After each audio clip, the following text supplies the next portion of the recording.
الشيطان الرجيم بسم الله الرحمن الرحيم.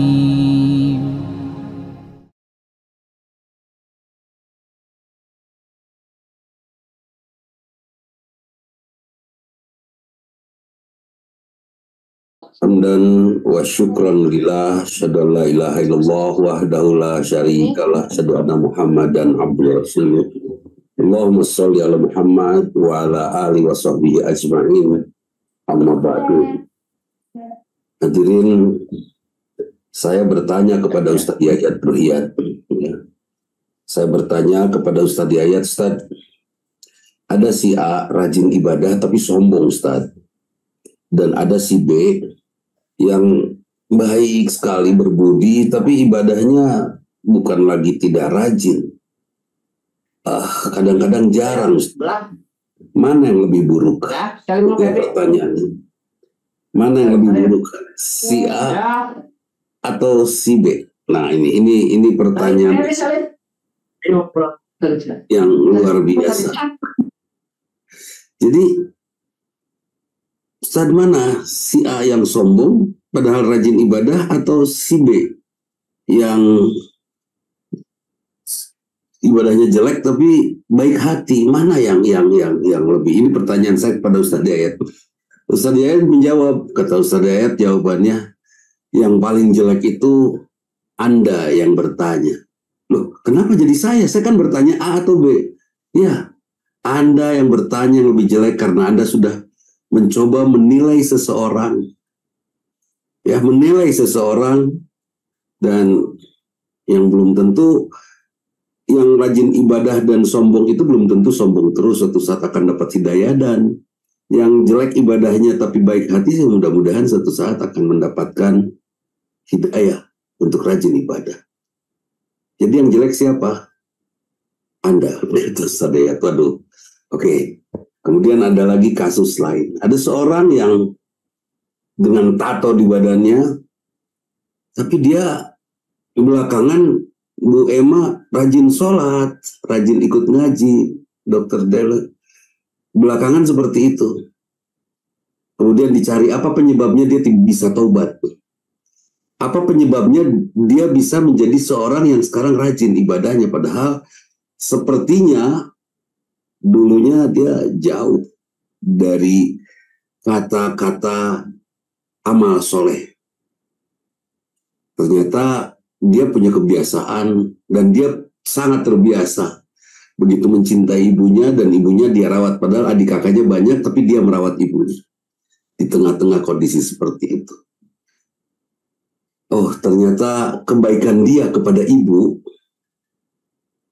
adalah ikatan yang suatu saat ini menjadi pintu hidayah buat dia mendapatkan hidayah dari Allah. Kita tidak bisa menilai seseorang itu salah. Karena besok, mungkin sekarang boleh kita katakan salah, tapi jangan divonis bahwa dia adalah orang yang paling bersalah seumur hidup. Seolah-olah dialah yang pinarakaun. Gitu. Ada yang lain, Bu Wiwin, ada yang lain. Baru saja diikut ngaji. Saya terkejut, kenapa ente ngaji? Saya udah ngurus masjid, Ustaz. Walah.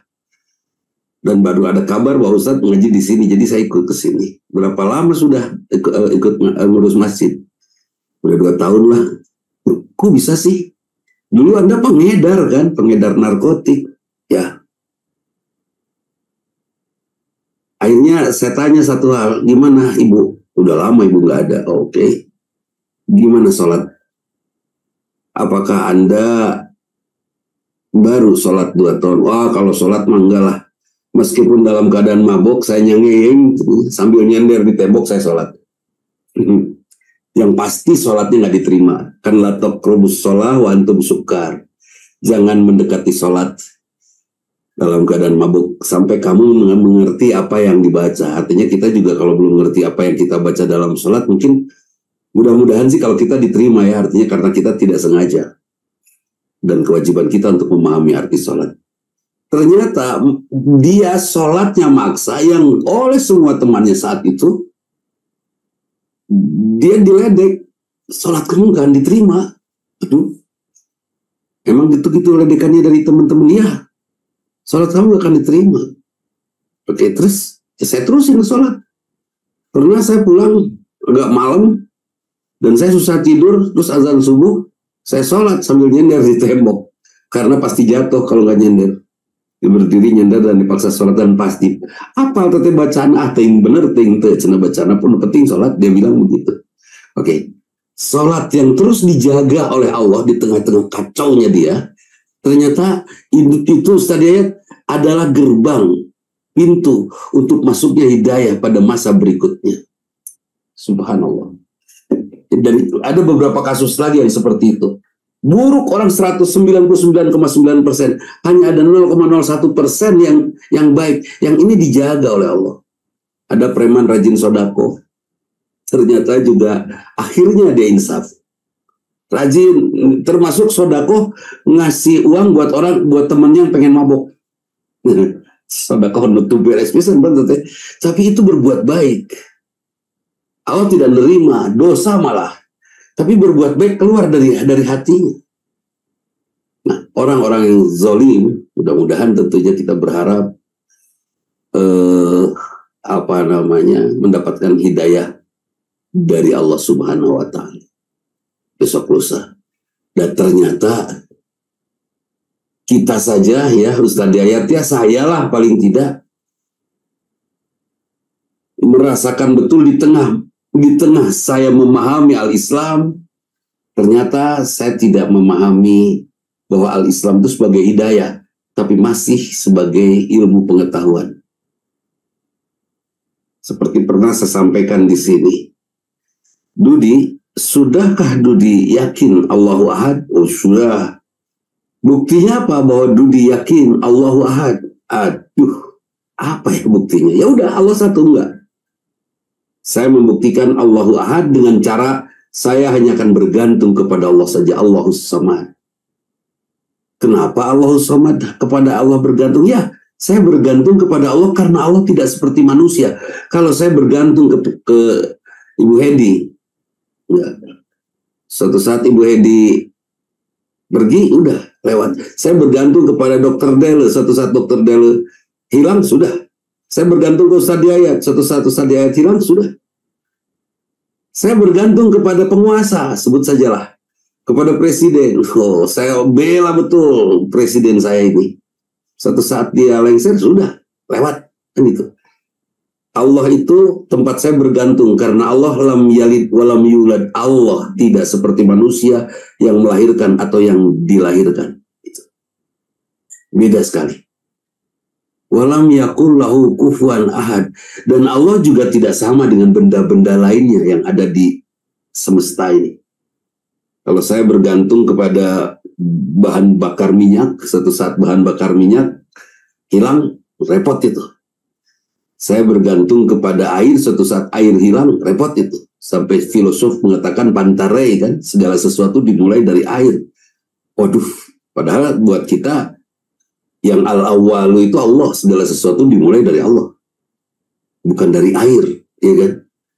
Suami yang bergantung kepada istrinya atau sebaliknya, atau kita bergantung kepada benda. Sampai istri berani memaki suaminya karena suami belum bisa membeli rumah untuk istrinya. Oh, dimarahnya. Apa kita mau seumur hidup bareng sama mertua? Waduh, kamu teh laki-laki, usaha dong. Ya Allah, sampai dimaki-maki seperti itu. Artinya hukum Allah dilanggar oleh si istri. Artinya rumah yang menjadi tujuannya sudah menjadi Tuhan. Oh, lam yakul lahu kufuwan ahad. Tidak akan ada yang berpengaruh untuk saya dari benda semesta ini kecuali Allah. Termasuk betul Dokter Dele, tidak boleh ada rasa takut. Ternyata rasa takut itu bukan kepada sesuatu yang buruk saja. Saya bertemu dengan seorang laki-laki yang takut kepada istrinya. Padahal istrinya baik sekali, super baik, sangat santun, lembut. Pokoknya mah juara lah. Dan semua orang tetangga pun mengakui baik sekali istrinya. Suaminya takut apa? Perfeksionistik. Suaminya takut salah di hadapan istrinya. Takut salah di luar, jauh dari istrinya, takut ada berita salah itu sampai ke istrinya. Sehingga dia terus perfeksionistik, berbuat benar terus, berbuat baik terus. Ini rasa takut berlebih. Tetap lam yalid walam yulad. Allah itu tidak sama dengan manusia. Tidak melahirkan, tidak dilahirkan.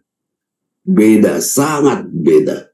Karena sangat beda dengan manusia, pasti abadi. Karena sangat beda dari benda-benda yang akan hancur, pasti abadi. Karena itu saya bergantung kepada Allah. Karena saya bergantung kepada Allah, maka saya bisa mengatakan Allahu Ahad. Itu Kang David. Kezaliman seperti apapun adanya tidak akan membuat kita gentar meskipun dengan ancaman. Buya Hamka itu ditahan di penjara oleh Bung Karno, tidak diberi air sampai minum air seninya sendiri. Karena haus, air kencingnya sendiri diminum. Dan itu bukan cerita dari YouTube, saya cerita dari ayahanda tercinta waktu itu menceritakannya. Bahkan dicabut kukunya itu pakai tangta Bu Ema oleh sipir penjaranya. Ngecerita seperti apa itu Buya Hamka. Tapi dari situ Buya Hamka tidak pernah bercerita tentang keburukan penjara. Justru Buya Hamka bercerita, karena di penjara saya bisa menulis Al-Azhar. Tidak ada cerita keburukan Ustaz Yayat. Kan orang mengadongeng, keraa di penjara harita. Kan itu bener. Keraa harita di bangga gitu. Itu menderita. Penderitanya dibagi-bagi. Buya Hamka tidak bercerita tentang penderitaan. Justru beritanya Buya Hamka diceritakan oleh tetangga selnya, oleh teman sekamarnya, bukan oleh Buya Hamka. Kan luar biasa itu. Luar biasa.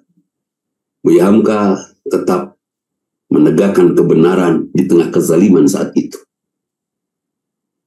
Dan yang luar biasa, ketika Bung Karno akan meninggal, Bung Karno meminta, saya ingin disolatkan dan diurus jenazah saya oleh Buya Hamka, oleh seorang yang dipenjarakan oleh beliau. Subhanallah. Dan Buya Hamka tanpa dendam, bersih hatinya, datang menghampiri beliau dan melakukan, menjadi imam sholat jenazah untuk Bung Karno. Bersih hati Buya Hamka, luar biasa. Pantas ya, sampai akhir hayatnya Dr. Del, saya melihat Buya Hamka tuh terakhir di Al-Azhar Jakarta, dia ceramah subuh, saya hadir di situ. Subhanallah, menatapnya saja sudah teduh. Belum ceramah, acan ceramah, ninggalin ini tiis gitu tah. Jiwa yang sehat, memancarkan kesehatan kepada orang yang menatapnya. Itu Buya Hamka. Hadirin itu mungkin. Dan Ustadz Hashim, ada kabar bahwa Ustadz Ahmad Yaman, anaknya yang bungsu, meninggal ya. Ustadz Ahmad Yaman kemarin lah, minggu yang lalu, itu meninggal. Anaknya kebetulan kena sindrom, ada tumor juga di otaknya, dan pertumbuhan bagian kirinya juga tidak sempurna, karena itu bola matanya tidak ada. Dan betul-betul Ustadz Ahmad Yaman merawat sekali anaknya, disokong juga oleh Ustadz Adi Hidayat. Ya, Ustadz Adi Hidayat begitu membantu Ustadz Ahmad Yaman, dan rupanya Allah lebih menginginkan anak ini menjadi pagar ayu nanti untuk menjemput ibu bapaknya di surga. Masya Allah. Masya Allah. Dan padahal ibunya dari bayi ini sudah meninggal duluan. Jadi Ustadz Ahmad Yaman tuh itu sudah meninggal duluan karena COVID-19, dan dengan istri yang berikutnya bersama-sama merawat bayi kecil ini luar biasa, sangat ikhlas sekali. Mudah-mudahan Al-Ustadz Ahmad Yaman dan keluarga diberikan kesabaran oleh Allah Subhanahu wa Ta'ala. Juga mudah-mudahan Kang Didin ya, suami dari Bunda Imas, juga segera disembuhkan oleh Allah Subhanahu wa Ta'ala. Juga semua saudara-saudara kita yang saat ini tidak bisa hadir karena sakit. Ustadz Yayat, kita berdoa. Ustadz Yayat juga baru dioperasi kakinya, tidak bisa kemana-mana. Cek bahasa preman nama akan gitu, lain didoakan cina. Ya, saya doakan mudah-mudahan segera disembuhkan. Allahumma rabbana sadewil basa syadda syafila syifadila syifau kasyifali fadirusakum amin. Oh ya, tadi kalau Ersyad menyampaikan atur nuhun kepada semua, saya juga menyampaikan jazakumullah khairan katsira atas semua dorongan. Di sini ada donatur tetap ini, donatur tetap untuk madrasah kami. Artinya mengangkat anak asuh untuk anak-anak yayasan asrama. Kang Widi sehat ya, mudah-mudahan berkah terus Kang Widi, dan tidak besar sepertinya seperti oleh yang bersangkutan diberikan, tapi kami merasakan bahwa itu adalah semangat yang besar untuk kami. Insya Allah kami akan jaga itu.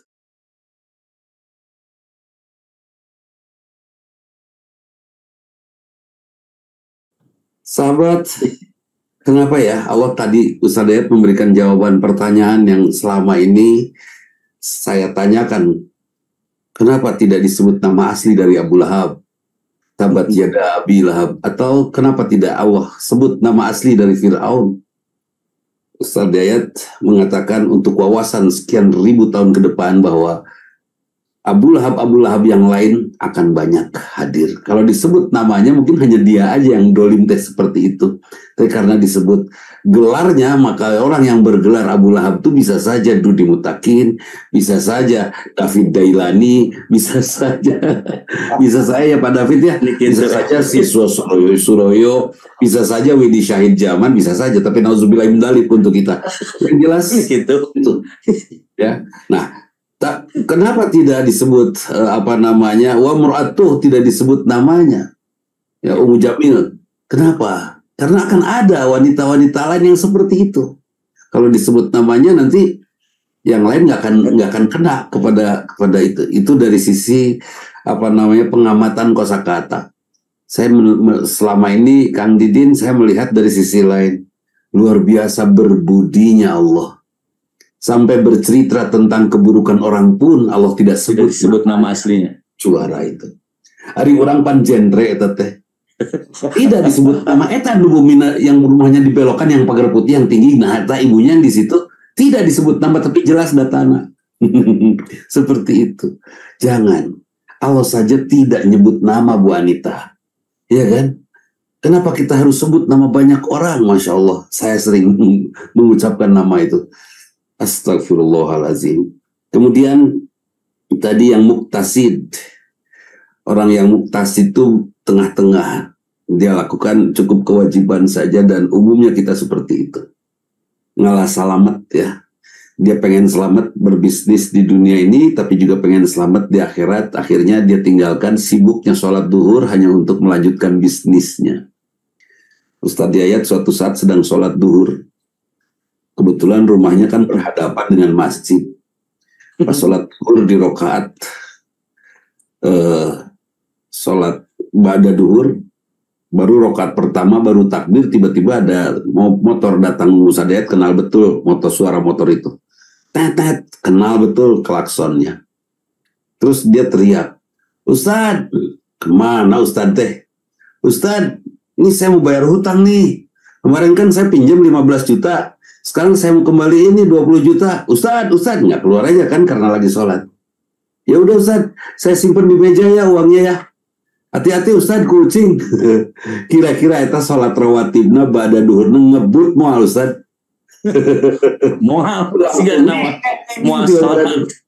Atau moal sholat ditinggalkan.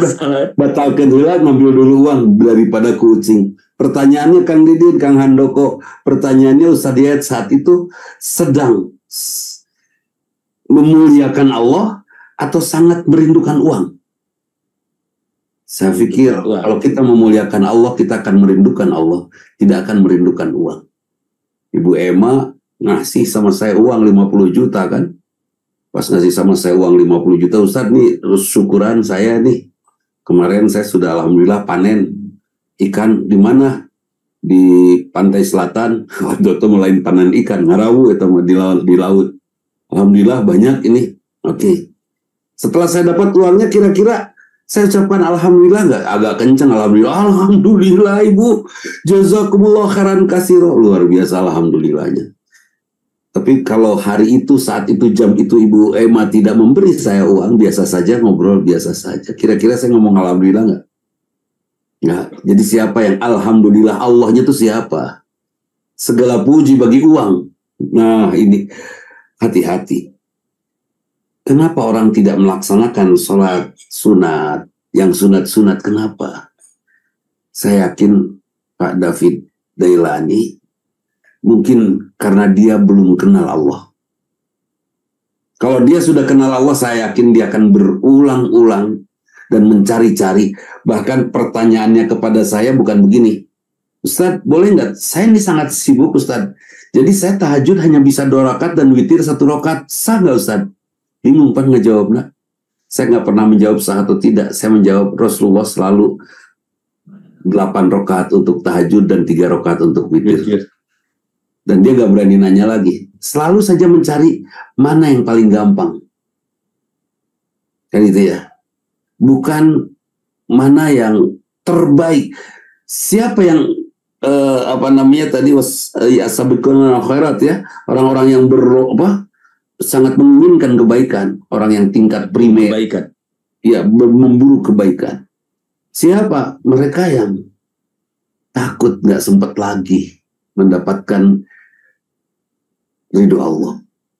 Buat kita, saya yakin Allah ridho kok. Alasannya ayat pendek teh Ustaz.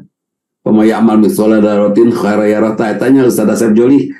Fama ya'mal mithqala dzarratin khairan yarah. Dan Allah juga akan menghargai atau sekecil apapun perbuatan kita, Allah akan balas. Iya, Allah akan balas, tapi tetap kecil. Kan itu ya. Kalau kita rindu pada Allah, meskipun mungkin Allah tidak membalasnya, seperti Syekh Siti Jenar mengatakan, seandainya Allah ridho dan menyimpan saya di neraka, aku pun akan ridho, kata Syekh Siti Jenar. Nggak tahu tak benar. Rada aneh Syekh Siti Jenar kalau ia ngomong seperti itu. Tapi seperti Nabi Ayub mengatakan ya, saya sudah malu meminta sembuh kepada Allah. Setelah 9 tahun sakit kan, saya malu meminta sembuh kepada Allah. Karena sudah sangat banyak Allah anugerahkan karunia baik, indah, mengagumkan untuk saya. Jadi sudah malu minta sembuh. Padahal 9 tahun sakitnya. Kata istrinya, Yub, sebenarnya kurang Yub, ari mana, kunaon. Nah, Ayub, minta hampura tuh. Kan ente Nabi Yub. Ini Ayub, pasukan saya di madrasah ada namanya Ayub. Anda kan Nabi, kenapa Anda tidak meminta kepada Allah saja kesembuhan? Pasti Allah akan mengabulkannya. Subhanallah, Nabi Ayub mengatakan begitu. Itu padahal sudah 9 tahun. Kata Nabi Ayub, saya sudah malu karena anugerah Allah lebih banyak daripada rasa sakit ini. Ya Allah, ya Rabbi. Itu luar biasa. Jadi kenapa kita tidak berjuang untuk melakukan hal-hal sunat? Kalau saya sepakat tadi Ustaz Diat mengatakan, tidak melakukan sunat itu bukan tidak dikerjakan tidak apa-apa. Tapi ketika tidak dikerjakan lafi husrin, ya kan? Kita berada dalam kerugian dahsyat besar. Dan Dokter Dele, saya merasakan betul ketika saya melakukan yang sunat, saya memintanya kepada Allah, ya Allah, izinkan hati saya terbuka untuk bisa mengagumimu. Lakukan aja sholat sunat bisa, ya kan? Izinkan. Dan ternyata ya Allah, ya Rabbi, Ustaz, entah benar entah tidak perasaan tasawuf saya dalam hati ini, I'm nothing. Kerasa betul. Saya bukan siapa-siapa, saya bukan apa-apa. Kenapa saya harus mengeluh? Saya akan terima sumber, ya Allah, nuhun, ya Allah. Terima kasih semuanya, karena semua juga mengalami hal yang sama seperti yang saya rasakan. Udah. Hanya bedanya tentunya ada yang dikeluhkan, ada yang tidak. Ya kan? Ada juga kemarin istri yang mengeluh, Ustaz, suami saya itu nggak perhatian sama saya. Saya telepon aja suaminya langsung. Pak, tolong Pak, berikan perhatian kepada istri Bapak. Itu langsung istrinya keperok. Betul Ustaz, betul gitu cina. Tolong Pak, kejamban perhatiin, ketika ke WC perhatiin, ketika tidur perhatiin. Pokoknya perhatikan kekelilingan.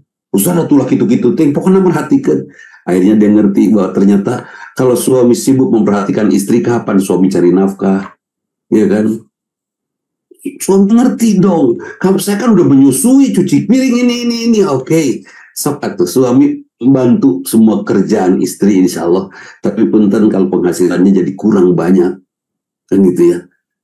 Seperti itu. Jadi sahabat, Masya Allah, ternyata meninggalkan hal-hal yang sunat, Ustaz Yayat Ruhiyat, saya lebih menerjemahkannya bahwa kita yang masih biasa-biasa saja meninggalkan yang sunat, kita itu pahawayan apa? Kita itu berarti belum beriman kepada akhirat. Itu apa? Surga terbaik itu yang surga terbaik itu yang mana? Yang menengah yang mana? Surga yang terendah yang mana? Dan neraka yang mana? Ya Allah, gini nih ukurannya. Punten, Kang Wayan pernah marah nggak sama bawahan? Pernah ya, rada kesal. Hari kamu misalnya ya pernah marah sama bawahan. Kalau pawayan pernah marah sama bawahan, terus bawahannya sakit hati dan berkepanjangan, dan kita sudah minta maaf, apakah sudah selesai kesalahan kita terhadap mereka di hadapan Allah? Belum. Bagaimana menyelesaikannya? Selesaikan dengan semua pekerjaan sunat kita. Ya, selesaikan dengan semua pekerjaan sunat kita, insya Allah akan bukan terhapus dosa. Bukan terhapus dosa. Kalau urusannya dosa-dosa fahsya, menurut saya bukan terhapus dosa. Tapi kita harus memberatkan timbangan amal. Itu. Beratkan timbangan amal kita. Aduh, saya banyak dosa waktu SMA. Ya sudah, beratkan timbangan amal kita hari ini. Mudah-mudahan dosa kita waktu itu jauh lebih ringan dibandingkan amal kita hari ini. Lunas. Nanti mungkin tinggal hitung-hitungan, Allah yang hitungnya nanti. Para malaikat yang hitungnya. Seperti itu. Ada Bu Dokter itu sama Pak Wayan. Nah jadi,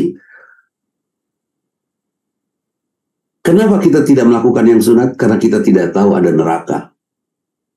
Nah, kalau hafal ada neraka, saya yakin kita akan dengan senang melaksanakan itu. Kemudian, berlomba-lomba dalam kebaikan. Kenapa ada orang yang berlomba dalam kebaikan? Dulu saya tidak mengerti, sekarang saya paham dan saya lakukan. Ada orang, ada aja perbuatan baiknya setiap hari. Itu guru-guru saya dan dosen saya di kampus waktu itu. Bahkan ketika duduk, ketika salam saja ada seorang guru, Ustaz, dia tidak pernah keduluan, tidak pernah tarakasusul gitu. Selalu mengucapkan salam dulu. Assalamualaikum. Selalu gitu. Sepanjang saya sekolah sampai kuliah ketemu juga dia yang duluan salam. Assalamualaikum. Gak pernah dia kesusul, keduluin sama saya. Sampai suatu saat ketemu di Madinah. Pelan saya di belakang dia. Ditoel si Ustadz itu sama saya. Tek. Assalamualaikum. Langsung balik. Kepihulaan. Sedih dia. Dia sedih. Amal solehnya kasusul kudu dibutakin. Sedih. Saya nyalip di tikungan kemarin. Itu kan. Kenapa dia buru-buru mengucapkan salam? Karena dia tahu persis. Surga itu indah. Dan sangat indah. Dan harus saya dapatkan. Jadi itu ya. Jadi Ustadz Yayat ada mobil harganya 2 miliar. Tapi ditawarkan kepada Ustadz Yayat cukup 400 juta saja. Tapi Ustadz Yayat diberi waktu 4 bulan untuk mengumpulkan uang. Dari mobil yang 2 miliar, sebut saja 10 miliar lah. Dan ditawarkan 400 juta. Dalam waktu 4 bulan kira-kira diudang tuh. Dan Ustadz Yayat sangat ingin mobil itu. Kira-kira diudang atau wah, tipe porosnya, tipe baranting, betul-betul dikejar untuk bisa dapat itu. Sekarang kita dijanjikan surga yang begitu indah, Kang Wawan Setiawan, indah sekali. Kira-kira diudang malah surga, diudang. Saya kejar. Bengkap di mana ngejarnya Kang Ari Harun di dunia ini? Ya, mungkin di mana dia ya tuh. Wabtaghi fima atakallahu darul akhirah. Ingin dapat kebahagiaan akhirat, Kang Nandang? Ingin. Di mana dapatnya? Di dunia ini. Wala tansa nasibaka minad dunya. Jangan lupa nasibmu di dunia, karena hanya di dunia ini saja Kang Widi kita mendapatkan kesempatan untuk mendapatkan kebahagiaan akhirat. Ada Rahman Nur Fadilah, ini anak saya di Jakarta. Jadi subhanallah. Mereka yang betul-betul sahabiku bil khairat, mereka yang betul-betul berlomba untuk mendapatkan kebaikan, melakukan kebaikan, berlomba sama siapa sih? Ini pertanyaan, emang berlomba gitu untuk mendapatkan kebaikan? Berlomba sama siapa? Berlomba cepet-cepetan bersama godaan setan. Lakukan kebaikan sebelum setan menggoda kita dan berhasil menggoda kita. Pernah ada setan yang berhasil menggoda seorang yang akan berbuat baik? Pernah, banyak. Saya sedang duduk, ada berita paman saya dari Tasik mau datang ke Bandung. Wah, saya gembira. Oke, saya simpan uang 500.000 buat paman saya. Kalau datang nanti saya kasihin. Setelah datang, dia mau nginep. Ya sudah, besok aja ngasihinnya. Ngobrol lah malam itu kan, saya dengan paman misalnya. Ternyata paman ngobrolnya pika sebelen. Kira-kira uang 500.000-nya jadi nggak dikasihin? Waduh, 500.000 kegedean. 2,5. Pagi-pagi setelah sarapan si paman ngobrol lagi. Makin nyebelin. Kira-kira dikasih nggak yang 2,5 itu? Nggak jadi. Jangan pernah menunda kebaikan sebelum keburukan nampak di depan mata kita. Kalau kita mau melakukan kebaikan, kalau ibu wanita mau berbuat baik sama saya, berikan Bu, langsung. Jangan ditunda. So, siapa tahu besok ibu akan mendapati saya dalam keadaan buruk. Sebut saja ngobrol malah nggak enakan, nyebelin malah. Kalau mau bersodakoh ke pesantren tahfidznya Ustadz Yayat sekarang. Jangan besok. Siapa tahu besok ada godaan lain. Iya kan? Siapa tahu tiba-tiba, besoknya pagi lah. Jangan pakai M-Banking, besok aja ke ATM pagi sambil jalan pagi. Bagus. Terus pas jalan pagi keseleo, kira-kira jadi nggak ke ATM-nya? Itu jadi ya tuh.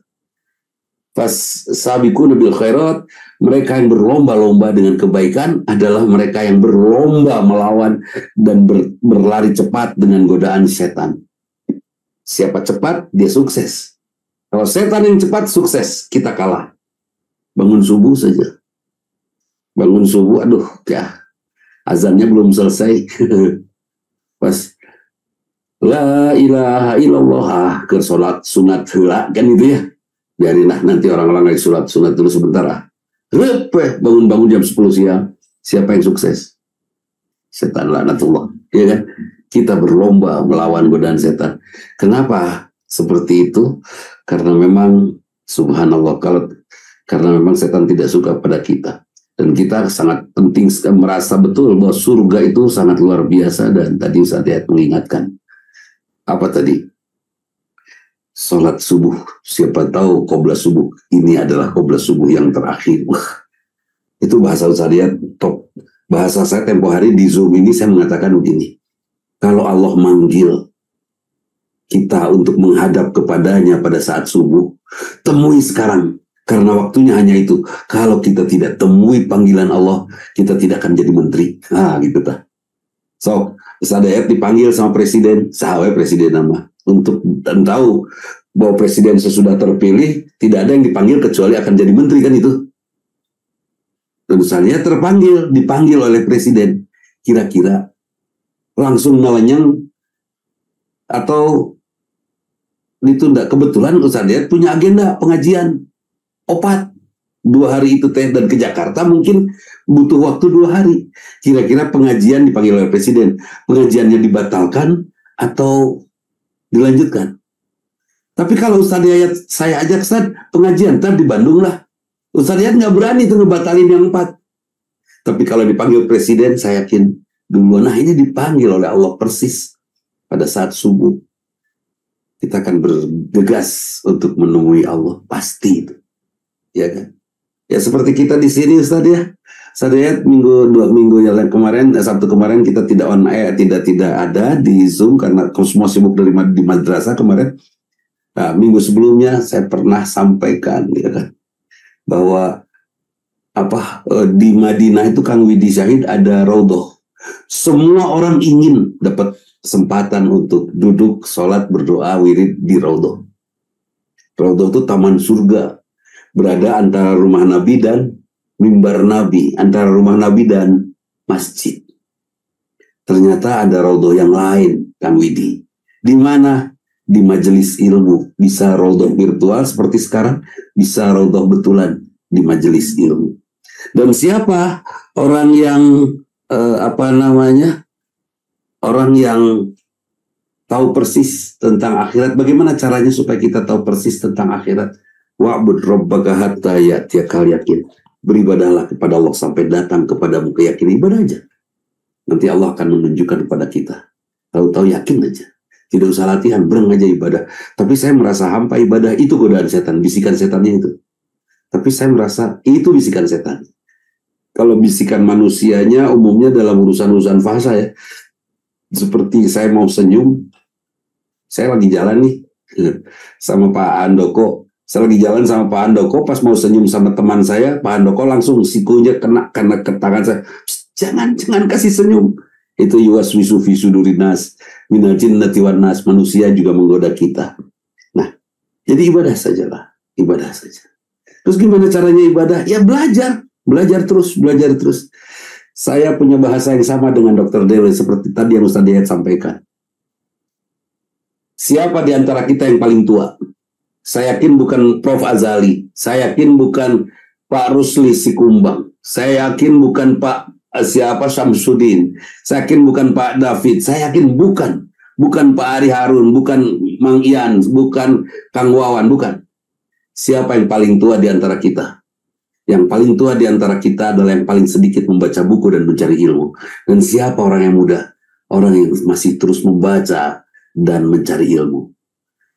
Nggak mau disebut tua, cari ilmu. Nggak mau disebut tua, rajin membaca.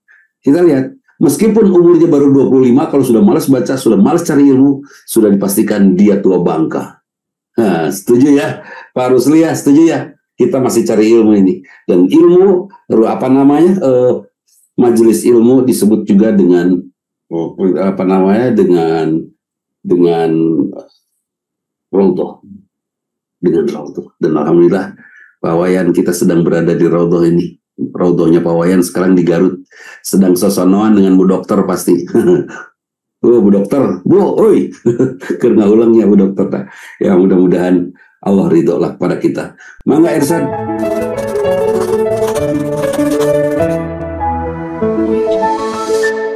A'udzu billahi minasy syaithanir rajim. Bismillahirrahmanirrahim.